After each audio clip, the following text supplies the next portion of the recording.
Hello, voiceover Prince here, and I know this is very cliche of a YouTuber to do, but if we take a look at my YouTube analytics here and we go to my watch time from subscribers, we'll find that a whopping 94.9% of you that watch my videos are not actually subscribed. I know, that's crazy, mind-blowing. Actually, if we look at these percentages, they add up to over 100%, so I don't know what's going on there, but it'd mean a lot if you would just click that subscribe button and make it change color, because I don't know, it helps out creators. I guess it'll get my video out there, and it's free. You can always change your mind, so if I one day post a horrible video, which I have never done, you can always unsubscribe in the future. So thank you for listening to my spiel and enjoy the video. Alright, what is going on, everyone? Prince here, and there's like nothing to do on FGO right now, JP, except for like farming embers. So what better thing to do than to talk about the top 5 bronze servants in FGO. As always, this is my opinion. Feel free to disagree with me in the comments. You people are not afraid of doing that, as I've learned from my tier list. But without further ado, I think we should just get into it. So at number 5, we have Mozart. Now, Mozart, honestly, it's pretty interesting. Some of the stuff that he does is pretty trash, and then some of the things that he does are like extremely cracked. So his first skill is a 44% party-wide arts buff for 1 turn. Now this, it's like one of the higher end arts buffs in this game, and especially being party-wide. Because just think, Castoria gives 50% to a single ally, whereas this man is giving 44% to all allies. So it's only for 1 turn, but if you need that extra bit of damage, he's got you covered there. So that'll help you if you're missing maybe Tomomo and you want to get some extra MP gain in your farming team or whatever you want. So definitely not a horrible skill. But speaking of horrible skills, his second skill is not that great. It even got buffed, and recently, and it's still not good. Well, maybe not recently. I don't even know when this guy got buffed. I may be thinking of someone else. Whatever. The point is, it got buffed. So pretty much, it's just a debuff. It reduces MP damage, it reduces arts resistance, and reduces crit chance. So the only good thing here is like the arts resistance. It's only by 20%, but I mean, it's there. So I guess there's no harm in using the skill, but it's not that great. Now we get to skill 3. 50 crit stars. This is the largest star bomb in the game. 50 crit stars means that every card on that turn has a 100% chance to crit. So you're literally just getting free crits. Free crits. So obviously he's going to work pretty well in crit-based teams, especially arts crits teams, because he's got that 44% arts buff. So honestly, just a crazy skill, and I think this skill alone is what puts him on this list, honestly. It's just this skill, because if you look at his Noble Phantasm, it's honestly horrible. 80% chance for 2 pretty mid debuffs, and also a curse. That's not it. That's not it. Moving on. Alright, number 4. We've got the man, Jason. The smug man, Jason. So, I don't know. Maybe not a lot of people know this, but I don't know. I'll get into it here. That's what the video is for. So his skills, we'll take a look at them. None of them are really that good. I'm just going to spoil that. None of his skills are really that great. His first skill is a small heal, and it's also a single debuff cleanse, which is honestly just the saddest thing I've ever seen. Really, a single debuff, Jason? A single debuff? Inexcusable. Skill 2. 1 hit evade to a single ally, and then it has a demerit. It reduces their defense by 20%. Could you imagine having a demerit for a single hit of evade? And then I guess it also increases their star weight by 1000%, which is, it's alright. It's alright, but that 20% demerit is not warranted there at all. And then his skill 3, I didn't even remember everything that it did. First and foremost, it has a 20% charisma for all allies. It doesn't matter what your trait is.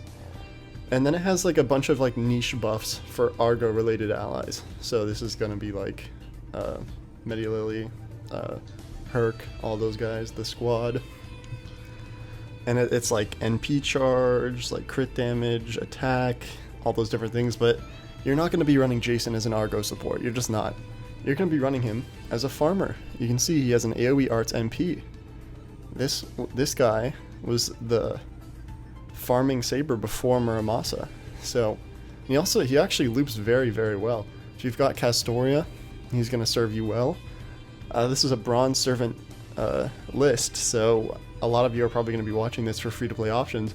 If you don't have Muramasa, because honestly he hasn't been around too many times, only like once, and during New Year's, so if you didn't get him then, tough luck. But if you don't have Muramasa, this Jason is definitely going to serve you well, and he's a free MP5. He also has the same NP overcharge effect as Muramasa, where you get an arts buff for 3 turns every time you MP, which is going to help him do more damage in the later rounds.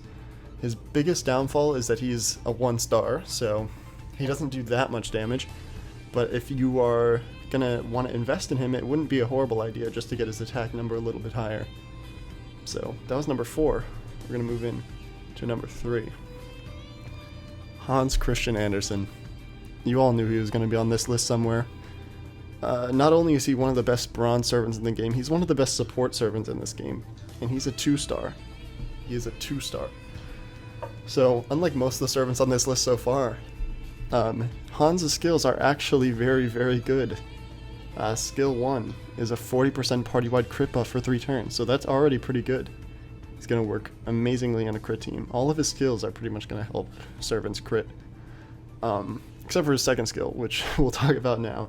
It's a 75% NP battery. Unfortunately, it's only for himself, but that's actually not even a bad thing, because his Noble Phantasm is so strong. And we'll get into that a little bit later. Third skill grants one ally 10% MP per turn and 9 crit stars per turn. So honestly, this skill would be fine if it was just 9 crit stars per turn, because just having this like from a support unit targetable is pretty valuable. And then it also gives the 10% MP, so for the first 3 turns you're going to be pretty set up in terms of crit and NP. So definitely all of his skills are very good. I would say maybe his third skill is his best, followed by his second skill, and then his first skill is like really good, but maybe not up to par. So, Noble Phantasm. It does a lot of stuff. It's like a mini Merlin Noble Phantasm, honestly. All of these buffs have an 80% chance to proc separately. So, 80% chance for an attack buff, 80% chance for a defense buff, 80% chance for a star gen buff, and then 80% chance to recover HP per turn. So, in a perfect world, you get all 4 of these. It's an amazing Noble Phantasm. It sucks that there's a chance, but there are so many effects that you're bound to get a few of them. And if you pair this with a servant like Ozymandias, who gives like the buff success rate buff to everyone, all of those effects are going to be at 100% if you're willing to like put in the work to achieve that. But overall, everything he does is just pretty good. I'd recommend running this guy on pretty much any crit team you have, unless you have like crazy CEs, because that's the one thing. Hans can be, I guess, like replaced by maybe like MLB 2030s if you have a couple of those. If you have Himiko, I'd say she's probably better to run on a crit team than Hans. But hey, this is a free-to-play video. Hans is super crazy and he's on the friend point banner. Definitely get this guy to MP5. Definitely run this guy on your crit teams. Let's get into number 2. Okay, so we have George here. Now, you may see that I've been very meticulous about my notes here. So we've got skill 1. It's a taunt for 3 turns, and then I guess it gives you defense plus 40% for 3 turns. But we don't really care about that. Skill 2, I literally have no idea what it does. Does anyone have any idea what his second skill does? No one cares. Skill 3, same. I think it might be a guts, but again, no one cares. And Noble Phantasm, I don't know if it does damage or not. I don't. Like, don't even ask me what it does, because I do not know. I do not care. Do I have this guy leveled on my account? No. Should you have this guy leveled on your account? If you like him, sure. If you don't, keep him at level 1. His like whole role is to die, so that you can solo with your super OP servants like Van Gogh and the like. His Bond CE, which I definitely recommend getting, I'm on my way to getting that, is so broken. When he dies, he gives your remaining allies invul for like a couple turns. that is so valuable in soloing, which is what this guy's role is. He is a solo unit, or well, he's a solo enabler. And that's why he's here at number 2, because soloing is honestly like a broken strategy. Guaranteeing the 5 command cards for your servant is it's so dumb. It is so dumb. Like, I challenge you guys to use this guy with Van Gogh, or maybe Super Orion, or whoever you want. You are going to see some good things. You're going to see some good things, which is why he's at number 2. I guess, like, the servant itself is, like, pretty, like, literally the only good thing about him is his taunt and his bond CE. So it's a lot of work to get that bond CE. But once you do, his value is just unprecedented. It's crazy. So now before we get into our number 1, we're going to take a look at some honorable mentions. And there are a few of them because there are a lot of good bronze servants in this game. Like, you may look at the rarity and be like, oh, 1 star, oh, 2 star, they can't be good. No, there are a lot of good servants in this game. So, our first honorable mention. You can see them all here, but I guess I'll just talk about them in order. Leonidas. Sparta, if you will. He's pretty much like... I'm going to compare him to George a little bit because he does have the taunt, he does have the guts. So he's meant to be hit a lot. He's meant to be hit a lot. Unlike George though, he's not really meant to die quickly, he's meant to kind of just stall out and tank for your DPSs. So at the end of the day, he's a tank. His MP gets crit stars, I think it's like 25 crit stars at level 5, so definitely get him to MP5, it's very useful, very useful. So yeah, he's pretty much just a brick wall if you know how to use him right. If you know how to use him right. You might want to level him up a little bit, grail him, give him a few grails if you really want to see some huge tanking from him. But for what he is, it's pretty good. He easily could have made this list, by the way. The rankings of these servants, they're like so close, I guess. I mean, apart from number 1. We'll talk about that later, apart from number 1. But like a lot of these servants, any of them could have easily made the list, except for maybe Salome, who was our next honorable mention. You might be wondering why she's here, and there is one reason, and one reason alone. Curse shenanigans. Don't you hate it when your challenge quest boss has like 50 ways of like survivability, like invul here, evade there, guts here, defense there, all those different things? Haven't you ever wanted to just kill them with a bunch of curse stacks? Well, double Salome, salami if you will do that for you under the right conditions. If you don't believe me, there's plenty of videos on YouTube showcasing the Salome shenanigans, and I guess it's just too impractical to actually put her on the list, but I had to at least mention her for that. Her Noble Phantasm basically allows you to stack curse multipliers, so your curses are going to do more damage, and you're going to be getting to the point where you're going to do like 100k with your curse damage, which is, it's just passive damage. You know, it's pretty much just passive income, but with damage in FGO. Lovely. Okay. Our next honorable mention, we're talking about bronze servants. You knew he had to at least be in the video. It's my man Arash. Arash, I guess, was like the original Shen Gong in a way. He allows you to cycle through your team for free because he sacrifices himself with his Noble Phantasm. He does just insane AoE damage. Like, he rivals single target units with his AoE damage. His skills kind of suck except for his last one, which is a battery, so if you run like K-scope, the battery will get you to full charge. Basically what you want to do with this guy, or it's not really as necessary now as it used to be. Like, he used to be the Buster farmer. Like, if you were going to farm with a Buster team, you'd put him in the first slot, he'd sacrifice, and you'd get your other support in there after the first turn. He was your ticket to clearing the first wave, which is always just like a struggle in like free-to-play farming comps, like what I've noticed, because I was free-to-play once. I understand the struggle. I do. I really do. But yeah, now he's not really needed as much because like units like Coin Sky and Oberon are out. So yeah, I think that's the main reason why he's not on the list. But his value is still astronomical, which is why I'm at least putting him in the honorable mentions. And last but not least, we have Nobukatsu. Now this is a really weird one. He is like the most recent friend point unit to come out, and I think he released like almost a year ago, I think, right? Because that's when the last Gudu Gudu event was with Himiko. But yeah, I was very surprised about his release, and what an interesting servant he is. He's pretty much centered around Nobu cards, which I think is just amazing. Like Summer Nobu, Mao Nobu, Ardra Nobu, all of them are going to work spectacularly with this unit. Now, I'm not going to get into too much detail about what this unit does, because frankly, I don't remember all of it off the top of my head. But just know that the Noble Phantasm sacrifices him, and then gives a bunch of just crazy buffs to Nobu units. Like I think there's a party-wide Buster buff, there's a Nobu-specific Buster buff, there's like crit damage, there's crit damage on the skills, I believe. Pretty much this unit is just there to sacrifice himself so that the Nobus can just do incredible damage. I think something to say about this unit is that he makes Mao Nobunaga look good. And I think that's just crazy. That's crazy. And that's why he's in the honorable mentions.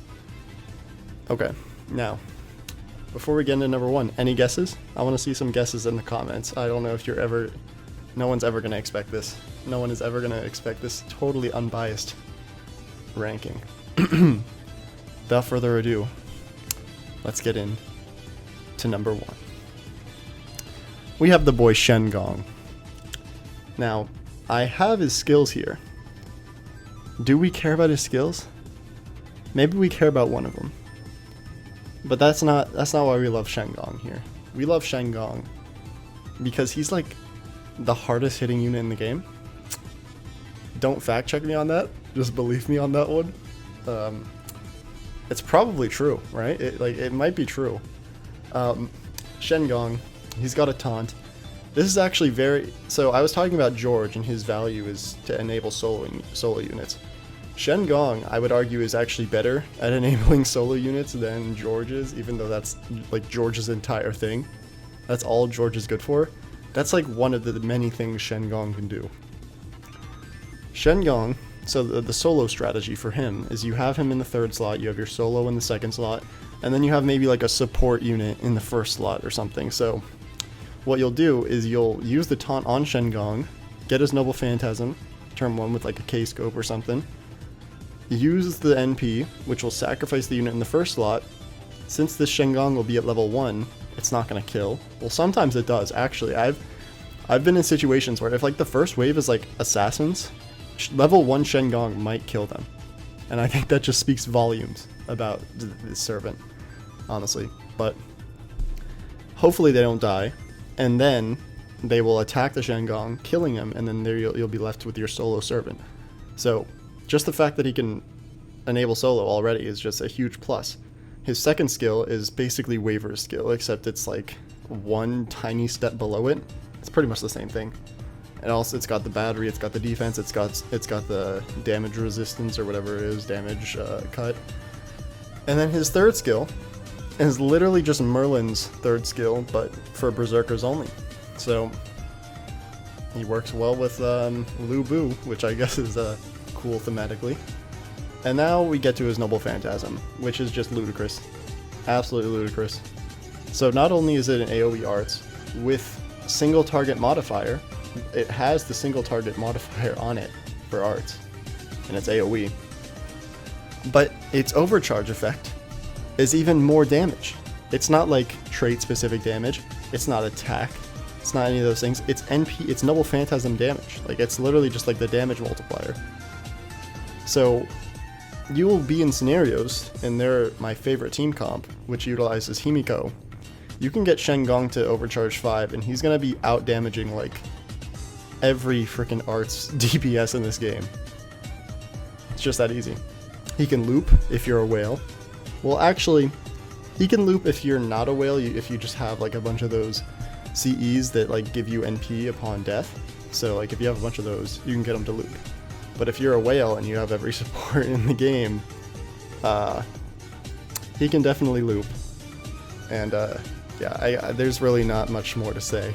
He's in my opinion, if you have the right setup, the best arts looper in the game. He's the best solo enabler in the game. And then he's also a support unit, too. So he does a bit of everything. He dabbles a bit of everything. And that is why Shen Gong is the best bronze servant in FGO. Hope you enjoyed this video, and I will see you in the next